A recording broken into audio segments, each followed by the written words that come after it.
और सबसे पहले बात प्रधानमंत्री नरेंद्र मोदी की जो जापान दौरे पर हैं और वो इस वक्त टोक्यो में जापान इंडिया एसोसिएशन को संबोधित कर रहे हैं। सुनते हैं उन्हें। व्यवस्थाओं की दृष्टि से नहीं था, लेकिन सफाई के संबंध में कोई कॉम्प्रोमाइज नहीं करते थे। और इसलिए मैंने देशवासियों के सामने एक बात रखी कि महात्मा गांधी ने हमें आजादी दिलाई, इतना बड़ी सौगात महात्मा जी हमें देके गए, हमने महात्मा जी को क्या दिया?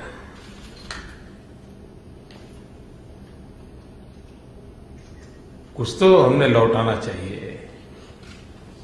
और इसलिए मैं देशवासियों को कहता रहता हूं कि 2019 तक हम ऐसा हिंदुस्तान साफ सुथरा बना दें और 2019 में एकदम साफ सुथरा हिंदुस्तान महात्मा जी को हम पर अर्पित करें।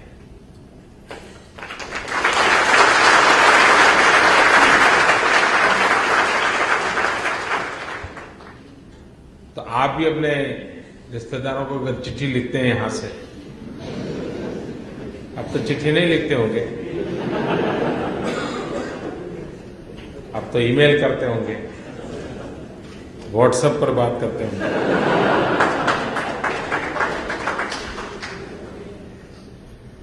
ट्विटर पर दोस्ती बनाई होगी। नहीं, माध्यम कोई भी हो, लेकिन ये बात जरूर पहुंचाइए आप कि हमारे जापान में ऐसी सफाई होती है। आप भी ये काम कीजिए, अपने परिवार में कीजिए, अपने अड़ोस पड़ोस में कीजिए। ये भी करने जैसे काम है और मुझे विश्वास है कि आप इस बात को अवश्य करेंगे। भारतीय समुदाय की एक विशेषता रही है और हम लोग इस बात का गर्व जितनी मात्रा में करना चाहिए नहीं करते। बड़ी दबी जबान में हल्के फुल्के ऐसे करते हैं। विश्व में कहीं पर भी अगर भारतीय समाज गया, 100 साल पहले गया, 150 साल पहले गया, कहीं पर भी गया, किसी भी देश से, उस समाज से अब तक कोई शिकायत नहीं आई है कि हिंदुस्तानियों ने आकर के हमारा ऐसा कर दिया, हमारा लूट लिया, ये छोटे संस्कार नहीं है जी, ये संस्कार छोटे नहीं है। विश्व का कोई भी समाज कहीं पर भी व्यक्तिगत रूप से किसी से कोई गलती हुई होगी, अच्छा बुरा हो गया होगा, लेकिन एक समाज के रूप में दुनिया में कहीं से कोई शिकायत भारतीय समुदाय के लिए नहीं आई है।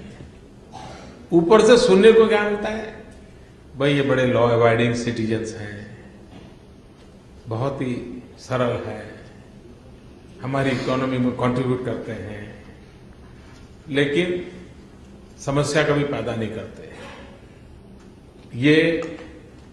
ये हमारी विरासत है, हमारी पूंजी है और पीढ़ी दर पीढ़ी के संस्कारों से ये बनी है और इसका श्रेय आप सबको जाता है। आपने ये करके दिखाया है और इसलिए मैं विशेष रूप से आपको बधाई देता हूं, आपका अभिनंदन करता हूं।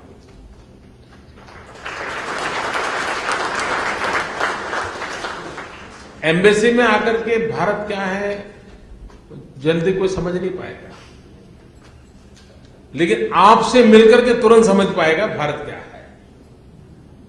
आप भारत को कैसे जीते हैं, आप भारत को कैसे अभिव्यक्त करते हैं, भारत की बात को गौरव से कैसे प्रस्तुत करते हैं, उस पर निर्भर करता है। और एक जमाना ऐसा था, मुझे याद है, मैं बहुत साल पहले ताइवान गया था। तब तो मैं इस सरकारी नौकरी में नहीं था, तो ऐसे ही एक नागरिक के नाते गया था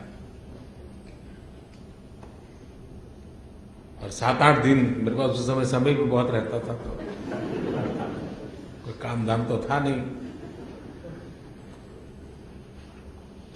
तो मेरे साथ वहां की सरकार ने एक इंटरप्रेटर लगाया था।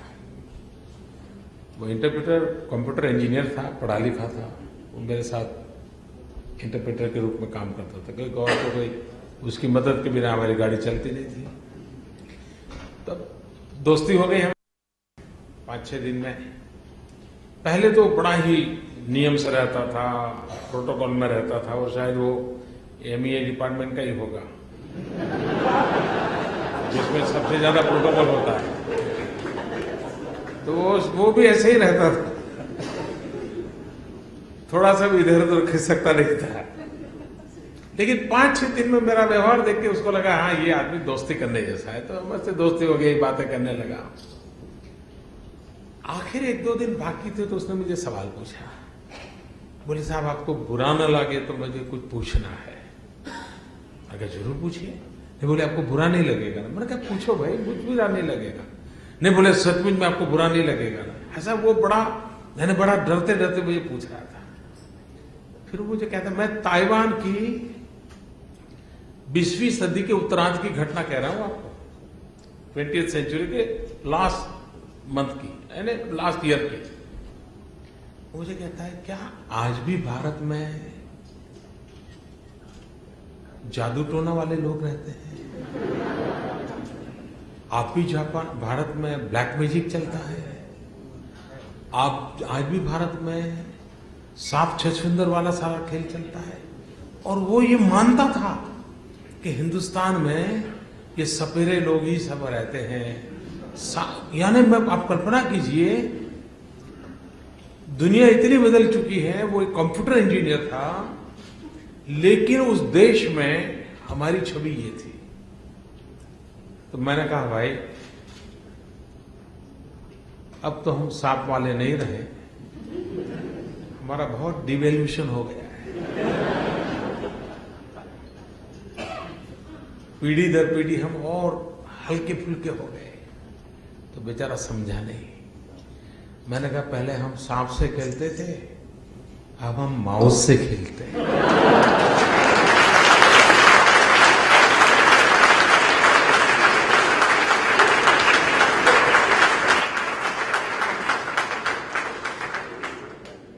पहले हम और सांप का खेल चलता था, अब हमारा डिवेल्यूशन डिग्रेडेशन होते होते होते हम माउस से ऐसे जुड़ गए कि हम माउस को हिलाते हैं, दुनिया पूरी हिलती है।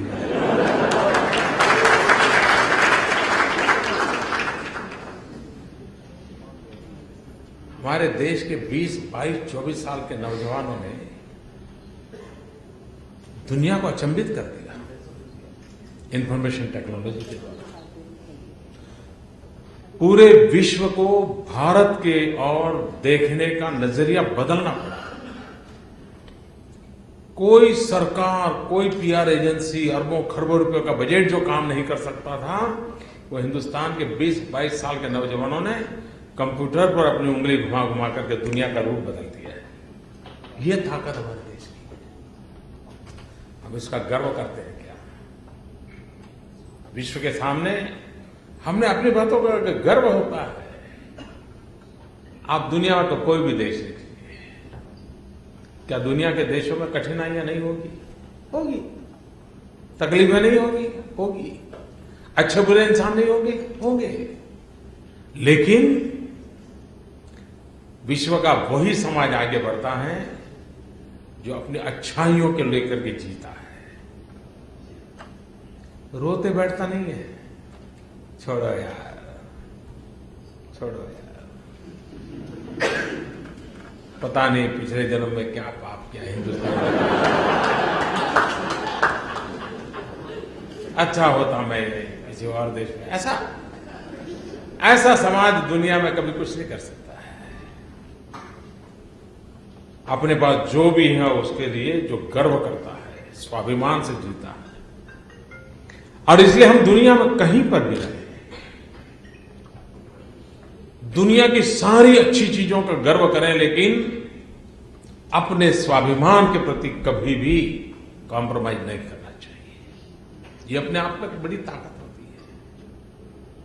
देखिए भगवान राम जी श्रीलंका गए थे, लंका गए, सोने की लंका थी। आखिर वो भी तो इंसान तो थे ही थे। कौन मोहित नहीं हो जाता था लंका से? सोने की लंका थी, कौन मोहित नहीं हो जाता था? लेकिन सोने की नगरी में विजयी होकर के खड़े रहने के बाद भी वो कहते क्या है? स्वर्गादीपि गरीयसी। अयोध्या के लिए ये भाव था उनके मन में। मेरा अयोध्या जैसा भी हो, गरीबी होगी, कठिनाइयां होगी, भले तुम्हारी लंका सोने की हो, तुम्हें मुबारक, मेरे लिए तो स्वर्गादीपि गरीयसी। ये जो सबक है, जो ये संदेश है, वो हमारी बहुत बड़ी ताकत होता है।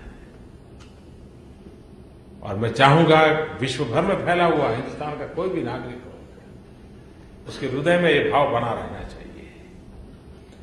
जिन लोगों ने कैरेबियन कंट्रीज में हमारे लोग गए, 125-150 साल पहले गए, मजदूर के रूप में गए।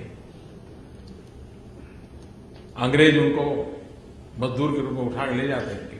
जो जेल में कैदी थे उनको उठा करके ले जाते थे और वहां छोड़ देते थे। उन लोगों ने वहां जाके देश बनाए, वहां जाके देखिए। लेकिन आज भी एक रामायण की चौपाइयों के भरोसे उन्होंने हिंदुस्तान के साथ अपना नाता बनाए रखा है।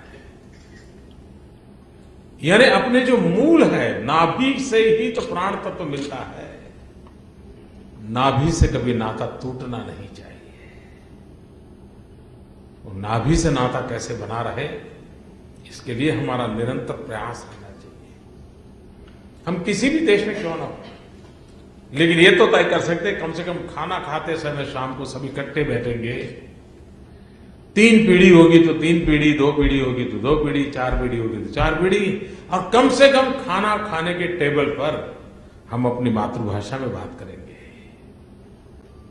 ये कर सकते हैं क्या?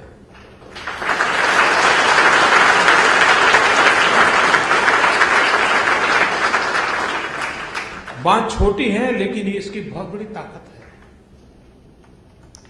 और कभी न कभी एक कंपटीशन करनी चाहिए विदेश में, और मैं चाहूंगा कब करेगा आप लोग। हमारी बच्चियां हैं, साड़ी पहनने की कंपटीशन, अच्छे से अच्छी साड़ी कौन पहनता है, जल्दी से जल्दी कौन पहनता है, इनाम दीजिए। बच्चे साफा बांधने की प्रैक्टिस, अच्छे से अच्छा साफा कैसे बांधते, बताइए कैसे पगड़ी कैसे बांधते हैं। देखिए, इन चीजों से लगाव पैदा होता है। कंपटीशन की कंपटीशन होगी, खेल का खेल होगा, लेकिन आपकी नई पीढ़ी को संस्कार हो जाएंगे। और इसलिए चीजें छोटी हो, लेकिन छोटी छोटी चीजों का, कभी भारतीय वानगियों का कंपटीशन, और कंपलसरी वो नई पीढ़ी ही बना करके लाए। पुराने लोग जो हिंदुस्तान से आए वो नहीं, जो यहां पैदा हुए बड़े, उनको बनाओ, चल भाई रोटी बना के ले आओ, चलो सब्जी बना के ले आओ, दाल कैसे बनाते। आपको आश्चर्य होगा कि मैं ऐसी छोटी छोटी बातें कर रहा हूं, ये कोई प्रधानमंत्री है कि कोई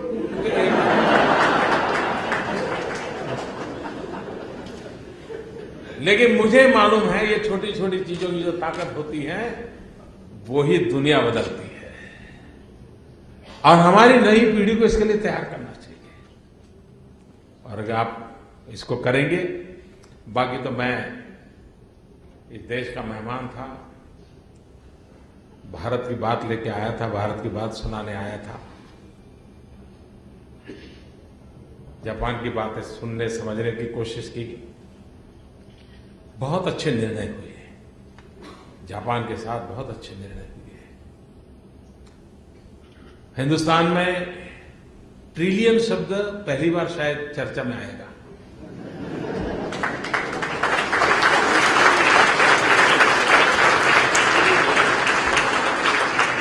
कानों पर मिलियन बिलियन तो थोड़ा बहुत आने लगा है। ट्रिलियन शब्द पहली बार वहां चर्चा में आया।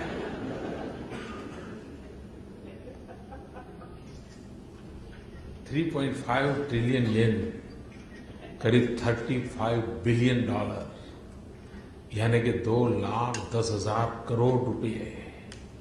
आने वाले दिनों में जापान भारत में निवेश करेगा, भारत के विकास के अंदर जुड़ेगा, ये अपने आप में बहुत बड़ा निवेश है।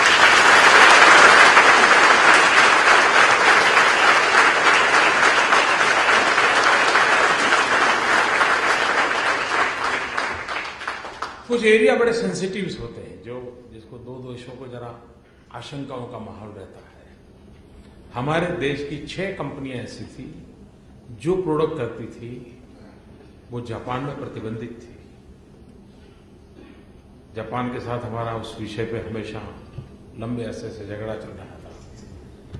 मुझे सबसे ज्यादा आनंद इस बात का है कि जापान ने हम पर भरोसा किया, और भरोसा बहुत बड़ी ताकत होती है। दुनिया के संबंधों में भरोसा एक ऐसा केमिकल है जी जो फेविकॉल से भी ज्यादा घनिष्ठ दोस्ती बना देता है।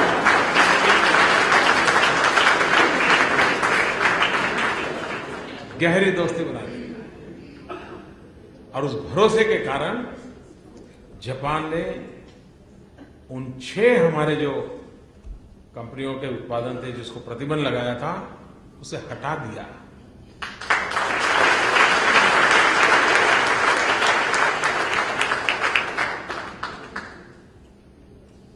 मैं हूं तो पैदा तो गुजरात में हुआ,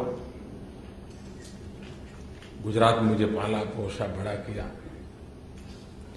लेकिन इन दिनों मैं काशी की सेवा में हूं, वाराणसी का मैं एमपी हूं, तो मेरा एक दायित्व भी बनता है। वाराणसी जैसे वेद काल से भी पुरानी नगरी मानी जाती है वाराणसी को, वेद काल में से भी पहले की, यानी शायद दुनिया की सबसे पुरानी नगरी के रूप में उसका वर्णन आता है। क्योटो भी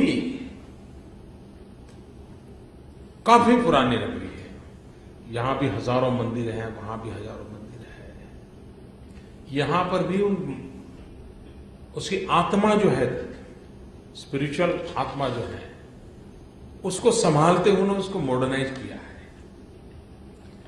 तो मेरे मन में रहता था क्या वाराणसी नहीं हो सकता ऐसा, और इसलिए मैं इस यात्रा में मैंने कुछ समय क्योटो में भी निकाला, और मेरे लिए खुशी की बात थी कि प्रधानमंत्री सारे प्रोटोकॉल छोड़ करके क्योटो आए, मुझे सब जगह पे दिखाने के लिए ले गए, काफी समय मेरे साथ बिताया, बहुत हल्की फुल्की बहुत सी गप्पे गोष्ठी बातें हुई, बहुत अच्छा माहौल रहा। लेकिन मेरा जो सपना था, मैं वाराणसी का जनप्रतिनिधि हूं तो वहां भी कुछ मैं करूं, तो क्योटो के साथ जो हमारे एमओयू हुआ है, और विशेष करके उस परंपराओं को बनाए रखते हुए हेरिटेज को पूरी तरह संभालते हुए, और क्योटो एक ऐसी सिटी है कि जिसके 17 स्ट्रक्चर ऐसे हैं जो वर्ल्ड हेरिटेज में है। एक नगर के 17 स्ट्रक्चर वर्ल्ड हेरिटेज में, वो दुनिया में कहीं नहीं हो सकता है, ऐसी वो नगरी है। तो उससे हम बहुत कुछ सीख सकते हैं। और क्योटो और वाराणसी दोनों एज अ नगर हेरिटेज सिटी में है, तो उसके दिशा में मैंने थोड़ा समय दिया था, और मैं मानता हूं कि आने वाले दिनों में जापान के मार्गदर्शन से उस काम को हम भारत में कर पाएंगे। मेरे हिसाब से यात्रा बहुत ही सफल रही, बहुत सफल।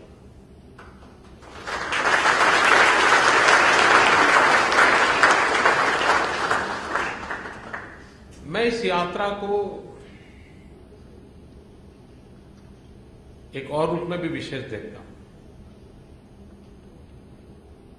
सामान्य रूप से 2 देश के प्रमुख लोग मिलते हैं तो एक दूसरे को गिफ्ट देते हैं। आपको जानकर के खुशी होगी, मैं गिफ्ट देने के लिए गीता ले आया था, भगवत गीता। मैं नहीं जानता हिंदुस्तान में क्या होगा, शायद एक टीवी डिबेट चलेगी इस पर, हमारे सारे सेक्युलर मित्र बड़ा तूफान खड़ा कर देंगे, ये मोदी अपने आप में समझता क्या है, गीता लेके गया मतलब उसने उसको भी कम्युनल कर दिया।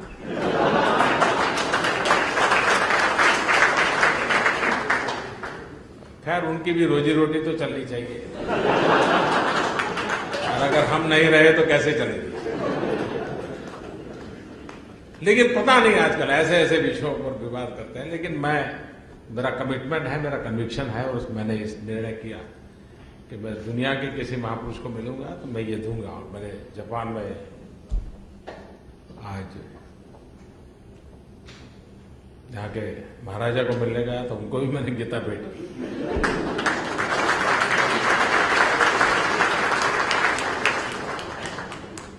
क्योंकि मेरे पास इससे बढ़कर के देने को कुछ नहीं है, और दुनिया के पास भी इससे बढ़कर पाने के लिए कुछ नहीं है।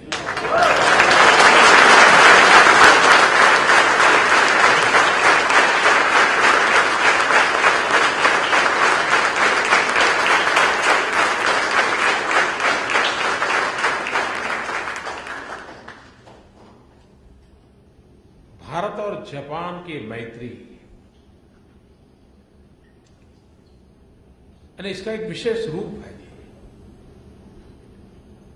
जापान के लोगों के दिलों में भारत के लिए एक विशेष स्थान है। आप लोग यहां रहते हैं, आप अनुभव करते हैं, लेकिन उसका कारण हमारे लोगों के कुछ विशेष व्यवहार रहे, वो रहे। मुझे यहां बताया गया कि जब हिरोशिमा की घटना हुई, उसके बाद दुनिया के कई देशों के लोग यहां मदद के लिए आए थे। बड़ा खत्म हो चुका था। अकेले हिंदुस्तान के जो वॉलंटियर आए थे, वो ही अकेले ऐसे थे कि जो डेड बॉडी को अपने हाथों से उठाते थे, बाकी दुनिया से आए हुए को मशीन से सारी चीजें हटाते थे। भारत के लोग हिरोशिमा की उस आपत्ति में मृतात्मा जो थे, उनके शरीर को अपने हाथों से उठा के ले जाते थे। इस बात का उनके मन पर प्रभाव आज भी है कि ये देश जीवित जापानी को ही नहीं, मृतक जापानी को भी उतना ही सम्मान देता है। ये सच्चाई है।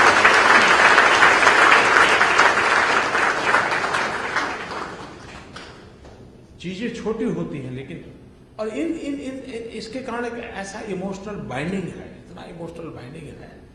तो बाइंडिंग का हम इस मैत्री को आगे बढ़ाने के पीछे में एक वैश्विक परिदृश्य में एक बहुत अलग रूप देखता हूं। मैं कोई डिप्लोमेट नहीं हूं, इसलिए मुझे उस टर्मिनोलॉजी का तो ज्ञान नहीं है, वो लोग कैसे इसको सोचते होंगे। लेकिन मेरा जो रॉ विजन है, जो मुझे जो एक सामान्य समझ जो मेरी है, वो मुझे कहती है, सारी दुनिया कहती है कि 21वीं सदी एशिया की होगी। कहीं इसमें कोई कंफ्यूजन नहीं, सब लोग कहते हैं। दुनिया के टॉप मोस्ट सब लोग बोल चुके हैं कि 21वीं सदी एशिया की होगी। कोई आगे बढ़ के कहता है 21वीं सदी चाइना की होगी, कोई कहता है 21वीं सदी इंडिया की होगी। लेकिन इसमें कोई कंफ्यूजन नहीं है कि 21वीं सदी एशिया की होगी। अब 21वीं सदी एशिया की होगी, ये तो कंफर्म है, लेकिन 21वीं सदी कैसी होगी, यह भी कंफर्म नहीं है। और वो कैसी होगी, ये उस बात पर डिपेंड करता है कि भारत और जापान की मैत्री कैसी है। भारत और जापान मिलकर के किन वैल्यूज को प्रमोट करते हैं, विश्व को किस दिशा में ले जाने के लिए प्रयास करते हैं, उस पर 21वीं सदी का दिशा, 21वीं सदी की दशा, ये निर्भर रहने वाली है। और उस अर्थ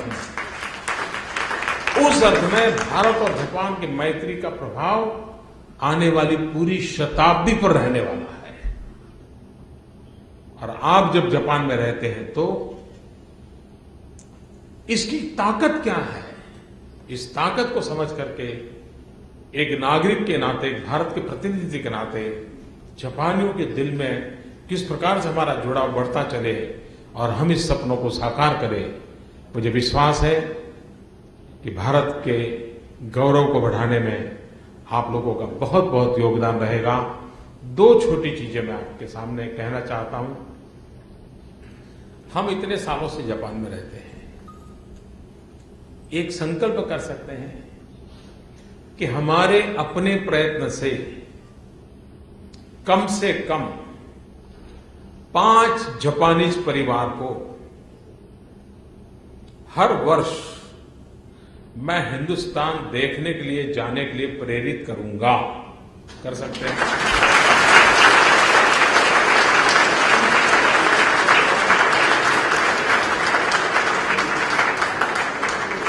भारत सरकार जो टूरिज्म को प्रमोट नहीं कर सकता है, वो आप कर सकते हैं। आप मुझे बताइए कितने 23,000 बताए आपके यहां पूरे जापान में? हाँ, अगर 23,000 है, मान लीजिए 5,000 फैमिलीज हैं, 5,000 फैमिली 5 परिवार को भेजे, मतलब 25,000 फैमिली, मतलब मोर देन 75,000 to 1 लाख लोग। ये अगर आपके प्रयत्न से हर वर्ष हिंदुस्तान आए, मुझे बताइए वहां के गरीब को रोजी रोटी मिलेगी नहीं मिलेगी? चाय बेचने वाले की चाय बिकेगी कि नहीं बिकेगी?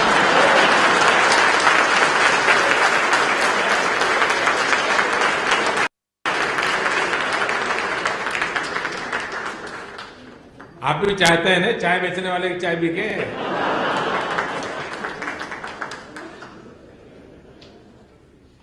हम एक काम कर सकते हैं, लेकिन हम करते नहीं। हम प्रयास करें, उनको समझाएं, उनको विश्वास दें। अरे आप चलिए, हम आपको पता देते हैं, 4 जगह पे जाके आइए, आपको अच्छा लगेगा। देखिए, सिर्फ विश्व में फैले हुए भारतीय प्रतिवर्ष 5 अपने साथी मित्र परिवारों को हिंदुस्तान भेजना शुरू करें। हिंदुस्तान का टूरिज्म दुनिया में कतई पीछे नहीं रहेगा।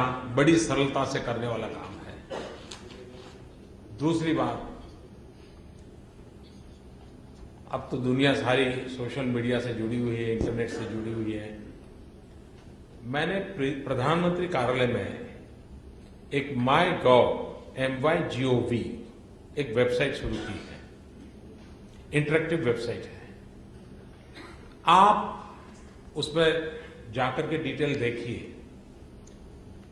आप एक ग्रुप के रूप से ज्वाइन होकर के भारत में क्या किया जा सकता है, बहुत कंस्ट्रक्टिव सुझाव डायरेक्ट मुझे भेज सकते हैं। आपके मन में जो भी विचार आए आप लिख सकते हैं। ये एक ओपन फोरम है, एक बहुत ही नया कंसेप्ट है। और माय गवर्नमेंट यानी जनता कहती है मेरी सरकार है, उस मूड में उसको बनाया है। तो मैं चाहूंगा कि आप उसको स्टडी कीजिए, उसमें जिन विषयों को मैंने रेज किया है उस पर अपना योगदान दीजिए। ये कंट्रीब्यूशन पूरे विश्व भर में फैले हुए अपने लोगों के द्वारा जितना कंट्रीब्यूशन मिलेगा, उन नए आइडियाज भारत की प्रगति के लिए काम आएंगे। मैंने आपसे न येन मांगा है, न पाउंड मांगा है, न डॉलर मांगा है। उसके बावजूद भी आप बहुत कुछ देश की सेवा कर सकते हैं। इसी एक अपेक्षा के साथ आप सबको मेरी बहुत शुभकामनाएं। धन्यवाद।